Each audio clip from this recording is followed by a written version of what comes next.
I always have these two elements to what I feel is probably my sort of ministry into speaking into things. There's one which is my study of culture and stuff like that. So what I was doing is, I've been studying revival and renewal for the last couple of years, and what are the potentials of renewal for the West? And one of the things that I really learnt during that was that Martin Lloyd-Jones wrote a book called Revival, which I've endlessly quoted, and he had this line that revival happens when men and women come to the end of themselves. And even the subtitle of this book, which it's very much the theme of his book, is revival. What is it? It's over there. Can we make it happen? And I noticed that, but I looked at that again yesterday. That subtitle, it struck me more. I was bringing it home. It was in my office. I brought it home. And so the belief that we're not going to be able to, through so much of Western ministry has been programs, ideas, doing things better, bringing insights from the business world, bringing insights from, marketing or whatever, innovations. And again, too, none of that I'm saying is even bad in of itself, but can we have a renewal which we then empower by our own steam and ingenuity? And what Jones was saying is, he was saying in the late 50s, this post-Christian thing, he was talking about Britain, but I think it's true of all the West, was coming to the West. And he said, people are going to try and respond to it with business techniques. He literally said that, and media. Wow. And his question was, when he looked at, as a keen student of revival, he said, it's never in our own strength, that you have to come to a point of coming to the end of yourself. Now, when I wrote Reappearing Church, which I'm even picking up now, and it's such a weird thing because there's things in there that I'm like, oh my goodness, that means more now, Well, you literally in one of your chapters talk about a flu-like influenza happening, like a pandemic. You talked about that. You said that like it will sweep over, like it was like this prophetic line in this. Is it chapter 2? Chapter 2, yeah, I think so.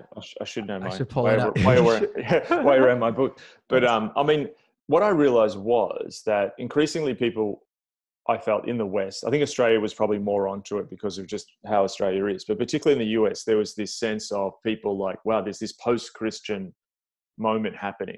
And I think probably, with the Supreme Court decision on gay marriage, there was this sense like, hang on, this country is different than what we thought. And there's this post-Christian sensibility, and that shocked people. That was like this shock moment. And then seeing some of the stats coming in from the Southern Baptists and different things of church, like actually, wow, it's actually declining, even in the heartland, the Bible Belts. And so there was this sense that I realized that, yes, there is this post-Christian story happening, but the cultural reality that enables that post-Christian story to happen is built upon a whole bunch of social and economic things being in place. So, I would meet, like I travel a little bit, try not to do heaps, but, every year I would travel to the US or Europe or UK, and you meet people, you meet Aussies who work in New York, or, English people live in New York or Paris or whatever, who just move around the world, and they're very secular, they're very post-Christian.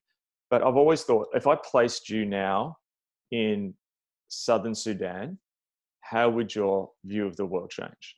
So basically, we were told this myth story that the world would get to this better place. And that was driven by a bunch of cultural architecture, which made that seem like it's happening. Wow, I can go to Long Beach now. I can find on my app the way to your home from my hotel, and then I can catch an Uber, all with the same app back. This just makes the world feel like I can conquer it. I can do what I want when I want to do it. But the thing I realized was that the West was heading to this place where there was actually crises starting to happen. And people were starting to worry. That story was being it was more psychically questioned. So, the election of Trump, Brexit, all this stuff. Look, hang on, the story's not going as we thought. Yes. But what I was looking at that stage was what I was noticing is people were going into personal crises because the story wasn't delivering what I thought. So I'm promised all these things. I can turn on Netflix, have 1,000 channels. I can do anything in the world, but I actually still feel anxious. So it was like an anxiety that was driven by having too much choice, a lack of meaning, and no direction, and the terror of unlimited freedom. Yes.